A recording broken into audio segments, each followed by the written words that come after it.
За сайн байцгаана уу. Түрүүчийн үндсэн хичээл дээр бид нэр хэл яаж нэмж солих хасах тухай ярилцсан. За хэлийг бол одоо шинэ англиар бичиж хагаад монголоор бичих юм уу болох бол ийшээгээ орж бид нэр хэлнийхээ үг сольдог. За эндээс байн төрлөг ороод ах хэцүү байдаг. Тэгэхээр амар болох өөр нэг арга. За яг л түрүүчийн хичээлтэйгээ адилхан гэж орно. За энд ийм нэг төвчлөр байгаа энийг харж байгаарай. За тэгэхээр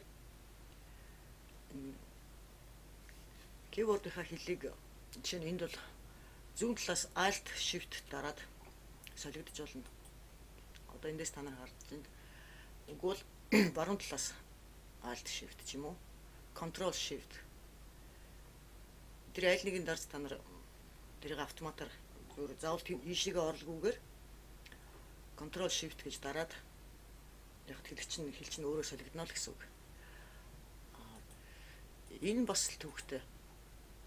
Тийм учраас тэхгүй тулд бид нарт бүр нэг маш амархан энгийн нэг арга зааж өгье.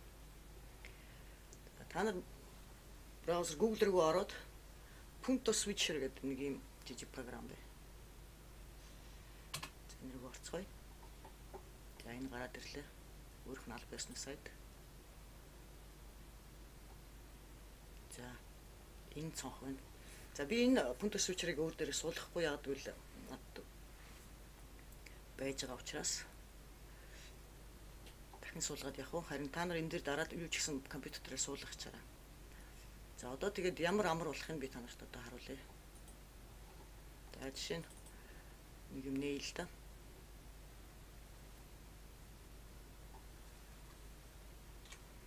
За бичээд үзье.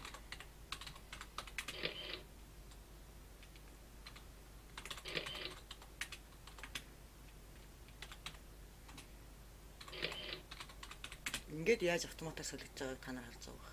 Ийш орохгүйгээр эн чинь өөрөө автоматар хэлээ сонгоод явчихна. За ийм нэгэн амархан програм байна.